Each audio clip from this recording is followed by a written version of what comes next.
بسم اللہ الرحمن الرحیم۔ السلام علیکم۔ ایک عربی کے گھر میں انڈونیشی خدامہ کام کرتی ہے، جوان خوبصورت کنواری۔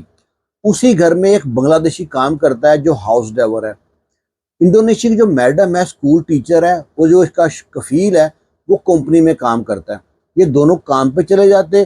جو انڈونیشی خدامہ ہے بچوں کو سنبھالتی، اور انڈونیشی خدامہ کی اور بنگلہ دیشی کی کب دوستی ہو گئی پتہ ہی نہ چلا۔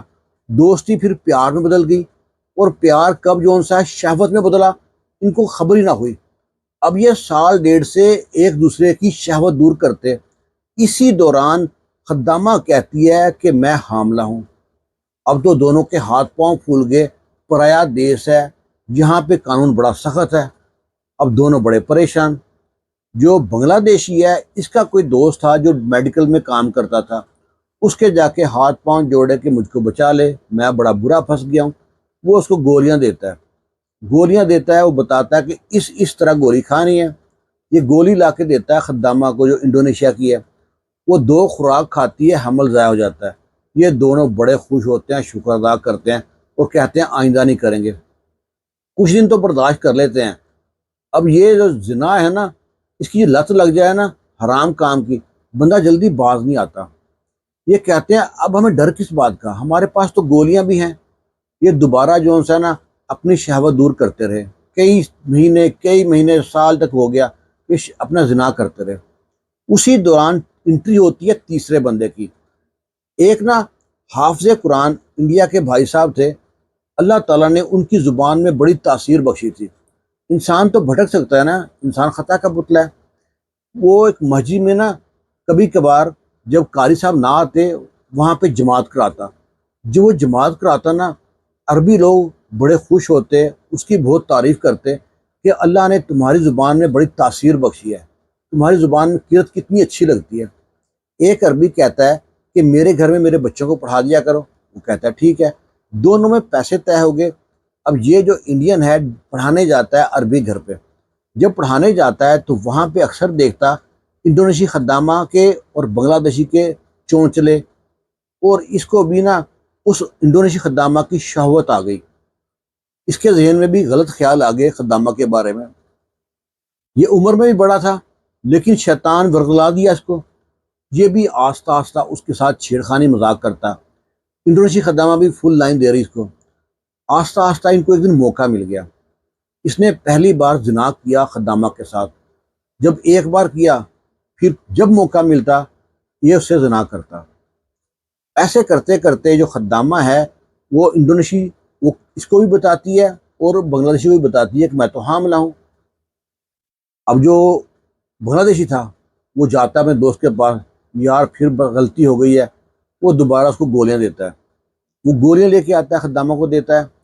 اس بار اس کو لیٹ معلوم پڑا، اس نے گولی کھائی، فرق نہ پڑا تو کہتا ہے اور کھا لے، ڈوز بڑھا دے، جہاں ایک کھانی 3-4 کھا لے۔ وہ 3-4 کھائی، ریاکشن ہو گیا، خدامہ بے ہوش پڑی ہے۔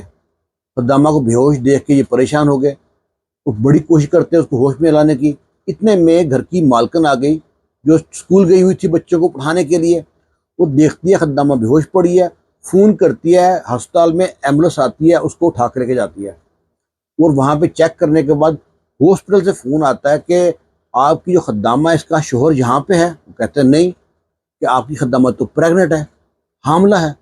اب تو عربی عورت کو شک جاتا ہے اپنے شوہر پہ، سیدھا فون کھڑکاتی ہے اس کو کہ تو کہاں پہ ہے۔ وہ کہتا ہے میں کمپنی میں ہوں، تو نے وہی کام کیا جو منع کیا تھا۔ کہتا ہے میں نے کون سا کام کیا ہے، ہماری خدامہ حاملہ ہے۔ وہ کہتا ہے مجھے بچوں کی قسم ہے میں نے ایسا کوئی کام نہیں کیا۔ اور لو جی کہتا ہے ٹھیک ہے، پھر پہنچے وہاں پہ، وہاں پولیس آئی پڑی ہے ہاسپٹل میں۔ ہسپتال میں جاتے ہیں، پوچھتی ہے کس کا ہے۔ اب یہ خاموش، کبھی اشارہ کرے ڈرائیور پہ، کبھی اشارہ کرے حافظ قرآن انڈین پہ۔ آخر نہ کیس جاتا ہے قاضی کے پاس۔ قاضی کے پاس سارا جو بیان دیتی ہے لڑکی کہ میرے ساتھ جو بنگلہ دیشی ہے وہ اتنے سال سے کر رہا ہے۔ اس کے بعد بیچ میں آ گیا حافظ قرآن انڈین، اس نے میرے ساتھ اتنے بار کیا، اب یہ بچہ کس کا مجھ کو معلوم نہیں ہے۔ قاضی نے فیصلہ سنایا کہ جب تک بچہ پیدا نہیں ہوتا یہ تینوں لوگ کسٹڈی میں رہیں گے۔ اب وہ تینوں لوگ کسٹڈی میں رہتے ہیں۔ وہ وقت آتا ہے جب خدامہ بچے کو جنم دیتی ہے، بچے کا جنم ہوتا ہے، اس کا ڈی این اے ٹیسٹ ہوتا ہے، اور اس کے بعد دونوں کے ٹیسٹ ہوتے ہیں، انڈین کا جو حافظ قرآن ہے، جو بنگلہ دیشی کا جو ڈرائیور ہے، اور قدرتی بچے کا میچ ہوتا ہے بنگلہ دیشی کے ساتھ، اور حافظ قرآن کی جان چھوٹتی ہے، پر زنا تو اس نے کیا ہوا ہے۔ سختی بہت ہے یہاں پہ، کہ اس کو پتہ نہیں یہاں 2 سال یا 2.5 سال جیل میں رہتا ہے جو حافظ قرآن انڈین ہے، اس کے بعد لائف ٹائم بین ہوتا ہے، اور ہوئی لگ کے اس کو اور کچھ جرمانہ بھی پے کرنا پڑتا ہے، چلا جاتا ہے انڈیا۔ پیچھے رہ گیا خدامہ، خدامہ بھی کچھ قید کاٹ دیا، اس کے بعد بچے کے ساتھ اس کو روانہ کر دیتے ہیں انڈونیشیا، اور ساتھ میں جو بنگلہ دیشی ہے وہ خرچہ کچھ دینا پڑتا ہے اس کو، اور پھنستا کون ہے قید میں؟ بنگلہ دیشی۔ بنگلہ دیشی کو سزا پتہ نہیں 8 سال کی ہوئی یا 5 سال کی ہوئی، وہ جیل میں رہا، اور اس کے بعد سزا کم ہوئی، کوئی لین دین کوئی کرا کے 4 ساڑھے 4 سال بعد وہ چھوٹ کے یہاں سے اور لائف ٹائم بین ہوا، بنگلہ دیش چلا گیا۔ انسان جب ایک بار زنا کام کرتا ہے نا، اس کو لت لگ جاتی ہے، پر یہ بھول جاتا ہے کہ ہم جس کنٹری میں رہتے ہیں یہ ہماری کنٹری نہیں ہے۔ یہاں پہ جب قانون شکنجے میں آتا ہے نا بندہ کوئی بھی، تو اس کی نا بے بول جاتی ہے۔